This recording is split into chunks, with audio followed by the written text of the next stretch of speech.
Joyeux Noël à vous tous, joyeux Noël aussi à ceux qui nous regarderont plus tard sur notre chaîne YouTube. Je regardais ce matin le message de notre ami Steve Jaffa. En fait, il l'avait enregistré dans notre église à Diemringen il y a quelques semaines. Et je regardais, je me suis dit, wow, comme elle est belle. Et comme son message était bon, donc je vous inviterai aussi, je fais un peu de pub pour lui, mais à aller regarder le message de Noël qu'il adresse à son église, mais qui nous adresse aussi à nous, si on veut le regarder. Voilà.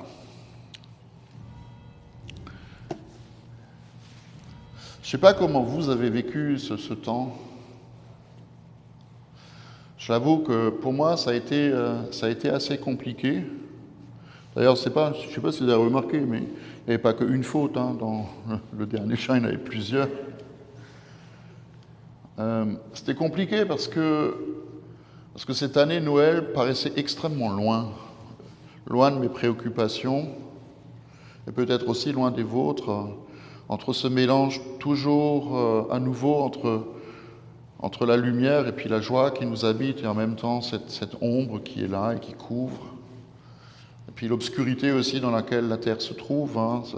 Je l'ai dit hier soir, mais ça ne s'arrange pas trop avec le temps, puisque depuis 1900 jusqu'à aujourd'hui, dans le monde entier, il n'y a eu que 17 jours de paix. Il faut réaliser la chose, 17 jours sur tant et tant d'années où il n'y a pas eu de conflit sur la Terre.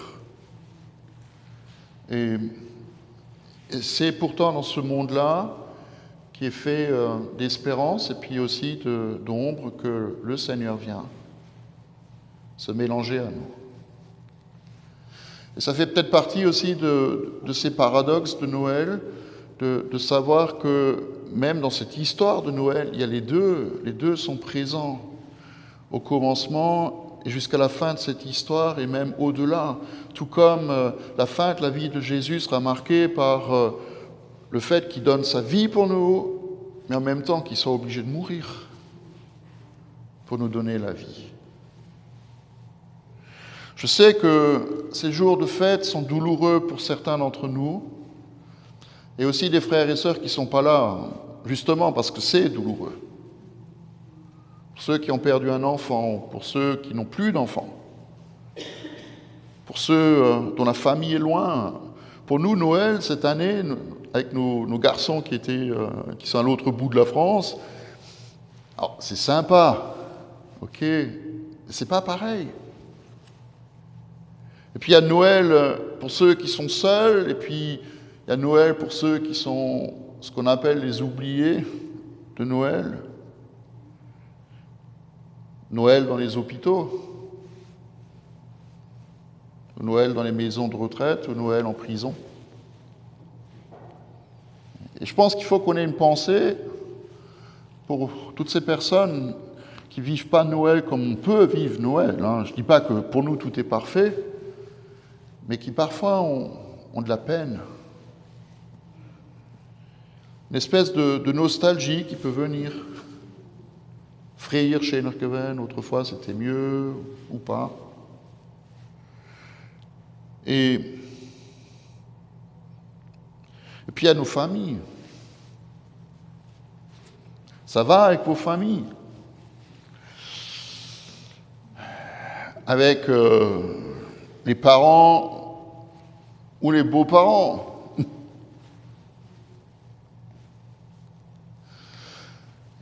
Ceux qu'on choisit, c'est ce qu'on disait à l'armée, quand on nous disait l'armée c'est comme une grande famille.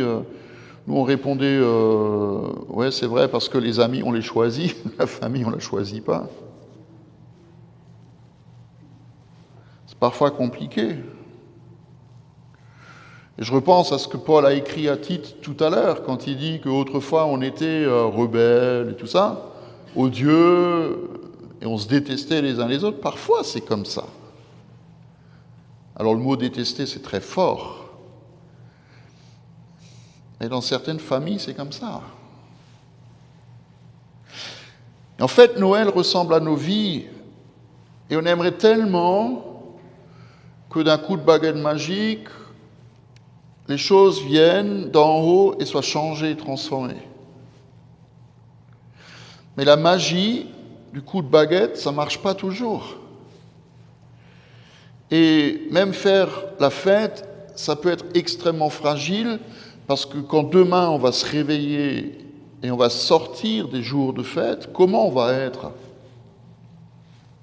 Quand on va être rattrapé par un tas de choses qui dysfonctionnent dans notre société, ou dans notre monde, ou même dans nos vies. Et même dans la Bible, quand on lit l'histoire de Noël, c'est difficile à cerner parce que il y a toujours ce paradoxe entre la lumière et l'ombre. Chez Matthieu, Jésus vient naître dans une étable à Bethléem, puis il y a des mages qui viennent pour l'adorer, ils ont suivi une étoile, ils se prosternent, ils apportent leurs cadeaux, et tout de suite après, relisez le début de l'évangile de Matthieu. Tout de suite après, il y a cette fête, cette joie. Oui, on a trouvé le Seigneur. Tout de suite après, Hérode, qui a peur de la concurrence, il va envoyer ses troupes massacrer les enfants. Un peu à l'image de cette violence qui traverse notre monde aujourd'hui. Chez Luc, il y a l'ange qui vient annoncer à Marie une naissance qui n'était pas programmée. Un enfant qu'elle va accepter de porter et qui va la faire chanter, elle va éclater en cris de louange. Elle va dire « Mon âme !» Au plus profond de son être, « Mon âme exalte le Seigneur et mon esprit se réjouit en Dieu mon Sauveur. » Elle se réjouit, elle est heureuse. Qui de vous, mesdames, messieurs, c'est un peu plus compliqué parce que porter un enfant, c'est pas vraiment de notre nature. Mais mesdames, quand vous avez appris que vous étiez enceinte, est-ce que vous avez poussé des cris de joie? Je vous laisse à votre réflexion, hein. Souvenez-vous, moi je ne peux pas parler pour vous. Mais mon âme se réjouit en Dieu, mon Sauveur. Mon esprit se réjouit en Dieu, mon Sauveur. Et puis Jésus vient au monde. Et tout de suite après, il y a une parole qui est donnée à Marie, qui lui dit, cet enfant que tu as porté et qui est là maintenant, il est destiné à devenir un signe de contradiction, un signe où les gens vont se disputer à cause de lui, où un père va se détourner de son fils et une mère de sa fille, et une épée va te transpercer le cœur. Et c'est là où on se pose la question, est-ce que Noël, c'est un Noël qui est joyeux ou est-ce que c'est un Noël qui est triste? Peu importe. J'ai envie de dire peu importe parce que la bonne nouvelle de Noël restera toujours la même jusqu'à la fin des temps, c'est qu'aujourd'hui, il nous a été, enfin aujourd'hui hier, ou aujourd'hui aussi, il nous est né un sauveur qui est le Christ le Seigneur. Il nous est né un sauveur qu'on peut recevoir en nous, qu'on peut accueillir, qu'on peut inviter dans notre maison.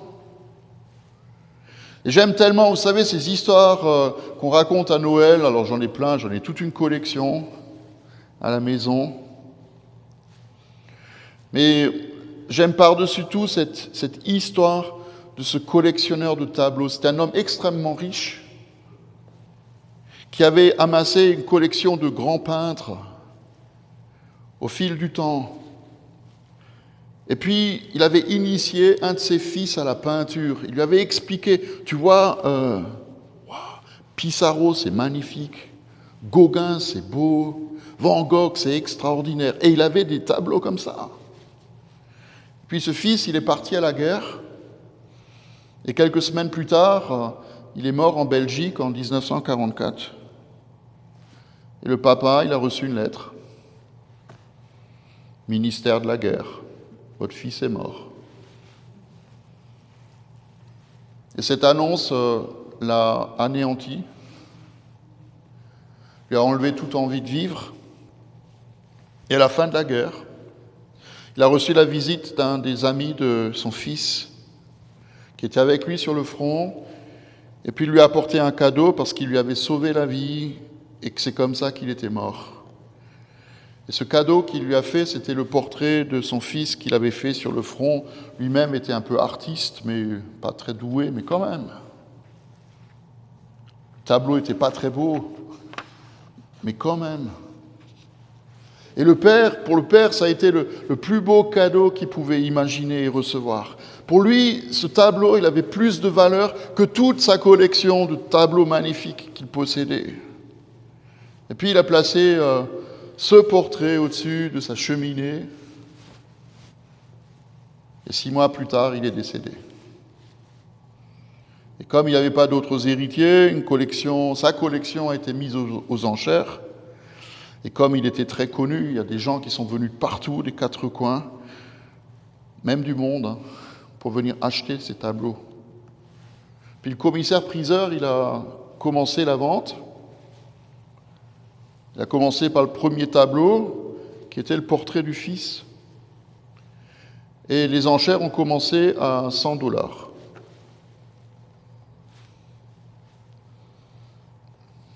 Et personne n'en voulait parce que c'était une croûte. Ils étaient tous venus pour Van Gogh, Gauguin, Pissarro et tous les autres.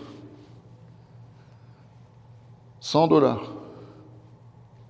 Personne n'en voulait. Puis le commissaire-priseur, il a baissé le prix, il est descendu à 50.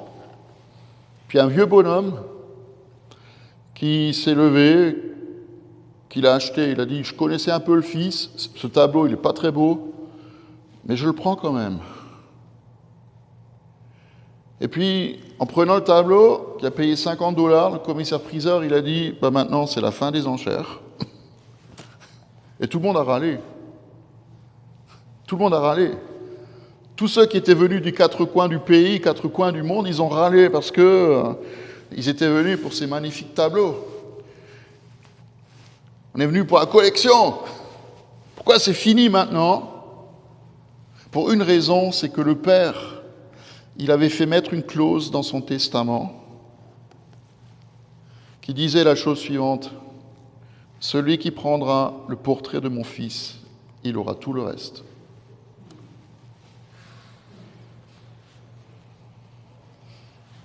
Et le vieux monsieur, je pense qu'il devait être assez content, parce qu'il est parti avec tous les autres tableaux. Et pour moi, c'est le résumé de cette histoire de Noël. C'est même le résumé de tout. Celui qui prend le Fils, il prend tout. Celui qui prend le Fils dans sa maison, il aura tout. Et je pense qu'on a tellement tendance à oublier ce message, qui est le plus simple qui soit, mais en même temps le plus important, parce que ça explique tout le reste, ça explique notre fête, ça explique nos rencontres, pourquoi on se retrouve ici ce matin, pourquoi même si on essaie de le mettre au deuxième plan, on a des crèches chez nous, des lumières sur nos maisons, on s'échange des cadeaux. Parce que celui qui prend le Fils, il reçoit tout. Et tout, ce n'est pas forcément tout ce à quoi nous pensons, mais tout dans le sens que ça va durer et que ça va rester.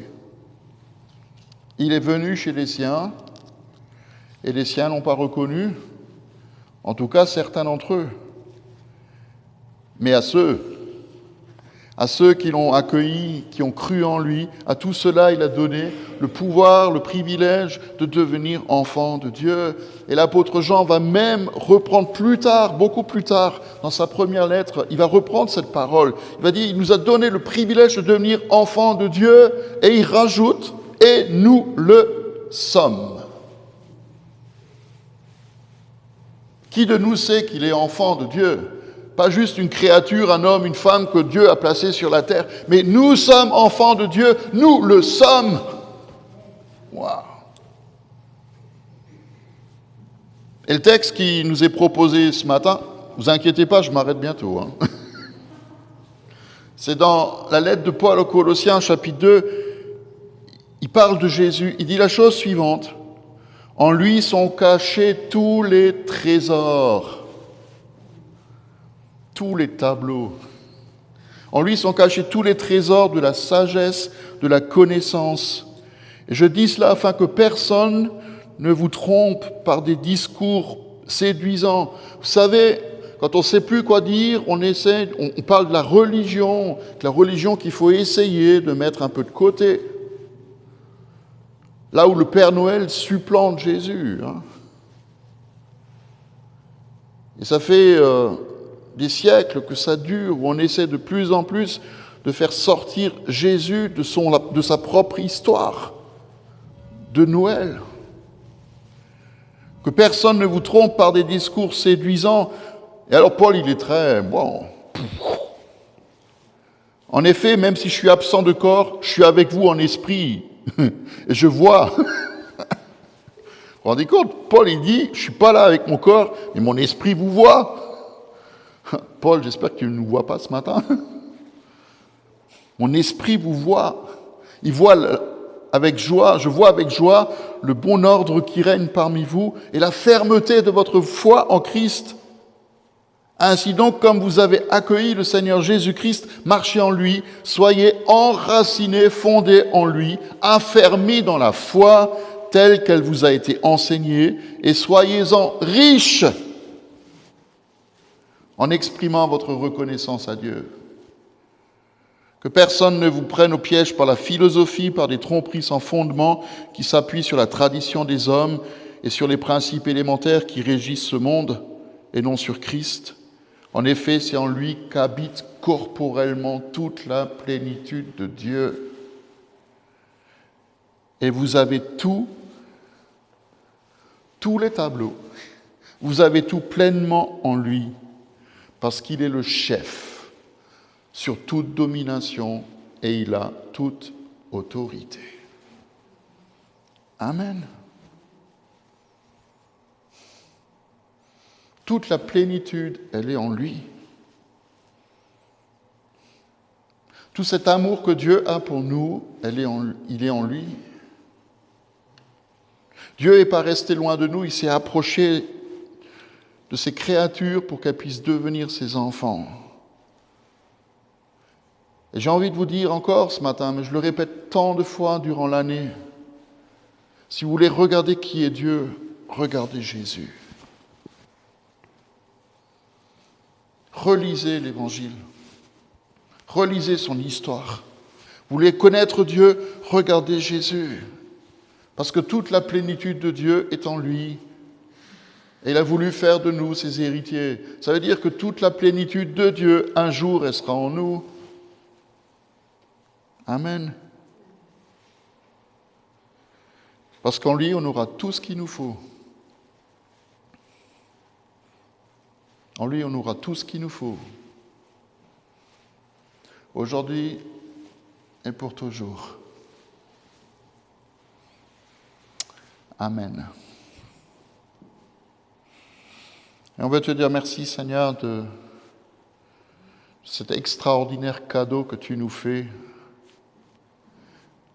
Elle ne nous a même pas coûté 1 centime. Et c'est bon que tu nous aies rappelé ce matin que celui qui a le Fils, celui qui prend le Fils en lui, chez lui, dans sa maison, dans son cœur, il reçoit tout. Il reçoit tout. Et la seule chose que nous puissions faire, c'est juste tendre la main, tendre nos mains vers toi pour te dire merci. Et puis te remettre aussi tout ce qui nous manque. Tout ce qui est un besoin en nous. Et que tu nous décharges de tous les fardeaux qui parfois nous rendent la vie lourde. En lui, il y a toute la plénitude de qui tu es, Seigneur. En Jésus, il y a cette nouveauté de vie qu'il nous offre tous les jours. Dès qu'on se lève, dès qu'on lui dit bonjour Seigneur, bonjour Jésus, je veux vivre une journée nouvelle avec toi. Et le soir, quand on se couche, on peut refermer à la fois nos portes, mais aussi nos yeux, en te disant, Seigneur, cette journée a été ce qu'elle a été. Et je remets cette nuit entre tes mains, pour que le lendemain, ça recommence. Tous les matins, ta bonté se renouvelle. Et tous les soirs, ta paix peut descendre. Et je te le demande pour chacun d'entre nous, Père, au nom de Jésus, que ta bonté tous les jours se renouvelle, tous les matins, et soit fraîche pour nous. Et que tous les soirs, et tout au long de nos journées, ta paix descende en nous. Amen.